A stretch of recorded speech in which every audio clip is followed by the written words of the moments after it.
India news channel हक की आवाज़। पैराडाइज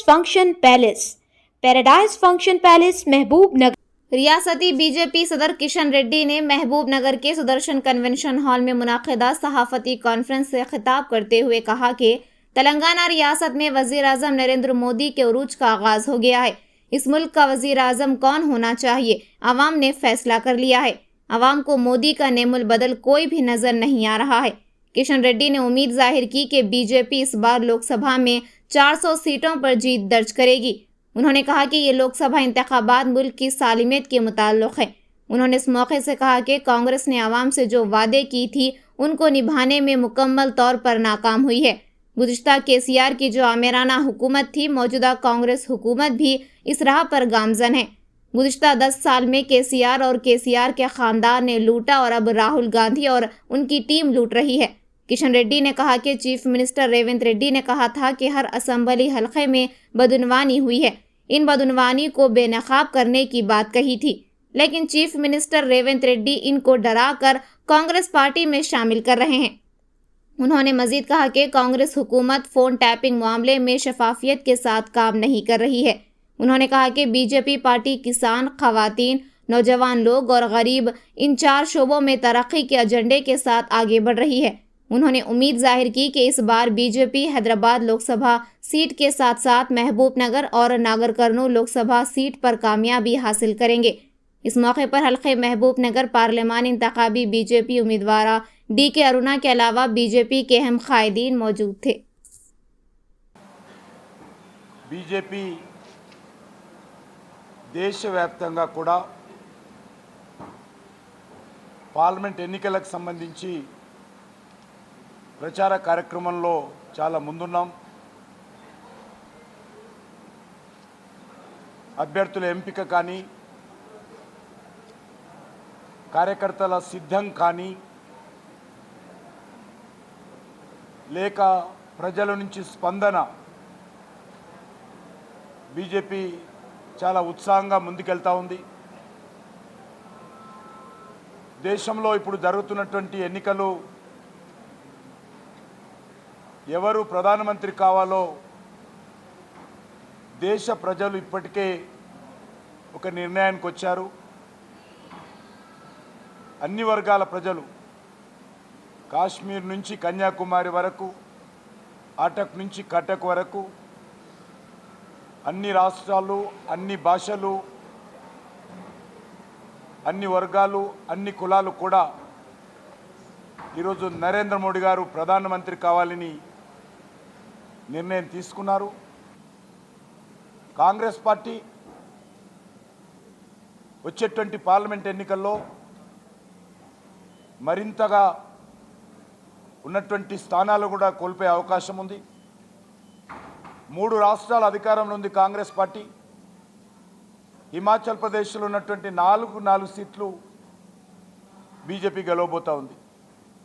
కాంగ్రెస్ పార్టీ అధికారంలో ఉన్న ఒక్క సీటు కూడా ఈరోజు హిమాచల్ ప్రదేశ్లో కాంగ్రెస్ గెలుచుకునే పరిస్థితి లేదు. కర్ణాటకలో ఈరోజు ఒకవేళ శాసనసభ ఎన్నికలు జరిగితే కర్ణాటకలో 2/3 మెజార్టీతో బీజేపీ అధికారంలోకి వచ్చే అవకాశం ఉంది. కారణము అక్కడ ఇచ్చినటువంటి 5 గ్యారంటీలు పూర్తిగా వైఫల్యం చెందింది కర్ణాటకలో. కాబట్టి కాంగ్రెస్లో పూర్తిగా నిరాశ నిస్పృహ ఉంది. కర్ణాటకలో 90% పార్లమెంట్ స్థానాలు బీజేపీ గెలవబోతూ ఉంది. తెలంగాణలో కూడా ఈరోజు భారతీయ జనతా పార్టీ సానుకూలమైనటువంటి స్పందన అన్ని ప్రాంతాల్లో కనిపిస్తుంది. కాంగ్రెస్ బలంగా ఉన్నటువంటి ప్రచారం జరుగుతున్నటువంటి ఖమ్మం, నల్గొండ జిల్లాలలో కూడా బీజేపీ సానుకూల వాతావరణం ఉంది. అంతేకాదు ఈ రాష్ట్రంలో అధికారంలోకి వచ్చినటువంటి కాంగ్రెస్ పార్టీ ప్రభుత్వము పూర్తిగా ఏవైతే గ్యారంటీల పేరుతో కానీ, డిక్లరేషన్ పేరుతో కానీ, ఎన్నికల ప్రణాళిక పేరుతో కానీ ప్రజలకు ఇచ్చినటువంటి హామీలు ఏవి కూడా ఈరోజు అమలు చేసేటువంటి పరిస్థితి లేదు, అమలు చేసేటువంటి శక్తి లేదు. ఈరోజు ఇచ్చినటువంటి గ్యారంటీలు కానీ లేక ఇంతకుముందు చెప్పినట్టు డిక్లరేషన్స్ కానీ మేనిఫెస్టోలు కానీ ఏ రకంగా వాటిని అమలు చేస్తారు, ఏ రకంగా దానికి కావలసినటువంటి వనరులు సమకూర్చుకుంటారు, ఏ రకంగా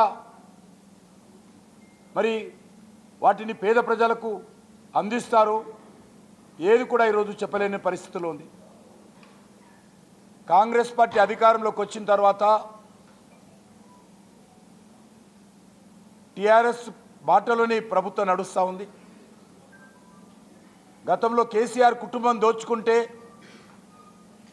ఈరోజు రాహుల్ గాంధీ కుటుంబం ఈ రాష్ట్రాన్ని దోచుకునేటువంటి ప్రయత్నం చేస్తూ ఉంది. హైదరాబాదులో రియల్ ఎస్టేట్ వ్యాపారస్తులను, బిల్డర్స్ను, కాంట్రాక్టర్లను, కంపెనీలను ఏ ఒక్కరిని కూడా వదలడం లేదు. నేరుగా వెళ్ళి ఢిల్లీలో రాహుల్ గాంధీకి, కాంగ్రెస్ పార్టీకి ఎన్నికల డొనేషన్స్ ఇవ్వాలని ప్రతి ఒక్కరి మీద పిలిచి ఒత్తిడి చేస్తూ ఉన్నది రాహుల్ గాంధీ గ్యాంగు. కాంగ్రెస్ పార్టీకి ఓటేసిన పాపానికి ఈరోజు RG tax, Rahul Gandhi tax Telangana ప్రజల మీద కాంగ్రెస్ పార్టీ వేస్తూ ఉన్నది. కాంగ్రెస్ పార్టీ ప్రభుత్వం వచ్చిన తర్వాత ఈ ఎమ్మెల్యే సంగతి చూస్తా, ఆ ఎమ్మెల్యే సంగతి చూస్తా, ఈ మంత్రి సంగతి చూస్తా, ఎన్ని మాటలు మాట్లాడిండు. ఇప్పుడు వాళ్ళందరినీ కూడా కాంగ్రెస్ పార్టీలో చేర్చుకుంటున్నాడు. మీరు కాంగ్రెస్ పార్టీలో చేరకపోతే మీ అక్రమ దందా వ్యవహారం బయటికి తీస్తా అని బెదిరించి ఒకరొకరిని కాంగ్రెస్ పార్టీలో చేర్చుకుంటున్నాడు. అంటే రేవంత్ రెడ్డి చేసినటువంటి ఉపన్యాసాలు, ఆ రోజు చేసినటువంటి బెదిరింపులు ఉత్తుత్తి మాటలే అని ఈరోజు తేలిపోయింది. కాళేశ్వరం మీద ఆ రోజు కేంద్ర ప్రభుత్వాన్ని లెటర్ రాశాడు, సిబిఐ దర్యాప్తు జరపాలని. కిషన్ రెడ్డికి దమ్ముందా? అమిత్ షా గారు అపాయింట్మెంట్ ఇస్తారా? అమిత్ షా గారు అపాయింట్మెంట్ ఇప్పిస్తే సాక్ష్యాలతో సహా నేను అమిత్ షా గారికి ఇస్తాను, సిబిఐ దర్యాప్తు చేస్తారా అని ఆ రోజు ప్రెస్లో మాట్లాడాడు. కానీ ఈరోజు 3 నెలలు దాటిపోయింది, కాళేశ్వరం కంచికెళ్ళింది, అవినీతి మరి ముచ్చటే లేదు. న్యాయ విచారణ పేరుతో కాళేశ్వరం దర్యాప్తును కోల్డ్ స్టోరేజ్లో పెట్టేశాడు. అంతేకాదు ఈరోజు ఈ యొక్క ఫోన్ ట్యాపింగ్ వ్యవహారం చిత్తశుద్ధితో నడవడం లేదు. ఎఫ్ఐఆర్స్ ఏవైతే వచ్చాయో ఆ ఎఫ్ఐఆర్లో ఎవరైతే ఇప్పటికీ అరెస్ట్ అయినటువంటి అధికారులు ఉన్నారో అందులో ఫోన్ ట్యాపింగ్ గురించి లేదు.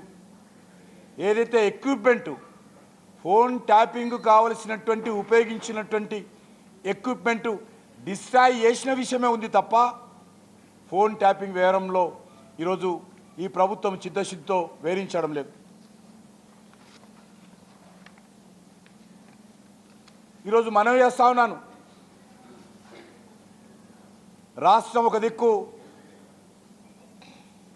మరి కరువు ముంచుకొస్తూ ఉంది. అనేక ప్రాంతాలలో తాగునీటి ఎద్దడికి ప్రమాదాలు ఏర్పడతా ఉంది. హైదరాబాద్ నగరంతో సహా ఈరోజు తాగునీటి ఎద్దడి ఏర్పడేటువంటి అవకాశం ఉంది. విద్యుత్ కోత అప్పుడే ప్రారంభమైంది.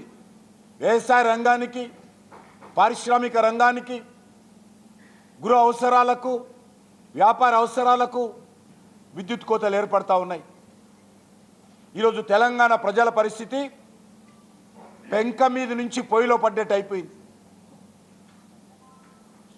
దొంగలు పోయి గజ దొంగలు వచ్చినట్టుగా ఉంది ఈరోజు తెలంగాణలో. 75 సంవత్సరాలుగా కాంగ్రెస్ పార్టీ ఏ రకంగా ఈ దేశాన్ని దోపిడీ చేసిందో మనం చూసా ఉన్నాం. నరేంద్ర మోడీ గారి పాలనకు ముందు 10 సంవత్సరాలు యూపీ హయాంలో మన్మోహన్ సింగ్ గారి ప్రభుత్వంలో రాహుల్ గాంధీ నేతృత్వంలో 12 లక్షల కోట్లు దోపిడీ చేయడం జరిగింది. మా పార్టీ జాతీయ అధ్యక్షుడు చెప్పాడు, ఎట్టి పరిస్థితుల్లో 12 సీట్లకు తగ్గకూడదంటే నేను స్పష్టంగా చెప్పాను, 12 కాదు ఇంకా ఎక్కువ సీట్లు కూడా వస్తాయని కూడా చెప్పడం జరిగింది. ఇప్పటికే రైతాంగం కోసం అనేక రకాలుగా కేంద్ర ప్రభుత్వం చర్యలు తీసుకోవడం జరిగింది. రైతుల ఎరువుల గిట్టుబాటు ధర విషయంలో కావచ్చు, రైతుల ఎరువుల సబ్సిడీ కానీ, రైతుల ఉత్పత్తుల గిట్టుబాటు ధర కానీ, లేక మోడీ డబ్బులు రైతుల అకౌంట్లో వేయడం కానీ, అద్భుతంగా ఈరోజు మోడీ గారి ప్రభుత్వం పనిచేస్తూ ఉంది. ప్రతి ఎకరానికి ప్రతి సంవత్సరము ఎరువుల సబ్సిడీ పైన సుమారు 19,000 రూపాయలు నరేంద్ర మోడీ గారి ప్రభుత్వము రైతులకు అందిస్తూ ఉంది. అంతేకాకుండా తెలంగాణ రాష్ట్రంలో ధాన్యం కొనుగోలు మీద ప్రతి సంవత్సరము 26,000 కోట్ల రూపాయలు కేంద్ర ప్రభుత్వం ఖర్చు పెడతా ఉంది. ఈరోజు నేను రాష్ట్ర ప్రభుత్వాన్ని కూడా డిమాండ్ చేస్తూ ఉన్నాను, ధాన్యం కొనుగోలు కేంద్రాలు వెంటనే ప్రారంభించండి.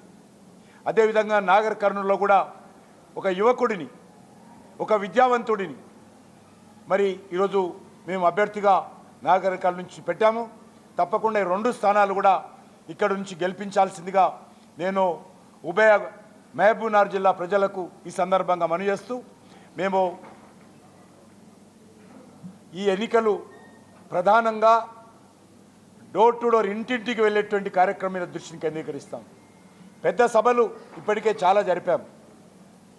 ఈ వచ్చేటువంటి నెల రోజుల పాటు మా పార్టీ కార్యకర్తలు ఇంటింటికి వెళ్ళడము, ప్రతి ఇంట్లో ఉన్నటువంటి ఓటర్లను కలవడము, నరేంద్ర మోడీ గారి నాయకత్వం యొక్క ఆవశ్యకతను, భారతీయ జనతా పార్టీ యొక్క విజయం ఆవశ్యకతను ప్రజలకు తెలియజేసి ప్రతి ఇంటి నుంచి మద్దతు కూడగట్టేటువంటి కార్యక్రమానికే వచ్చే నెల రోజుల పాటు భారతీయ జనతా పార్టీ దృష్టిని కేంద్రీకరిస్తుంది.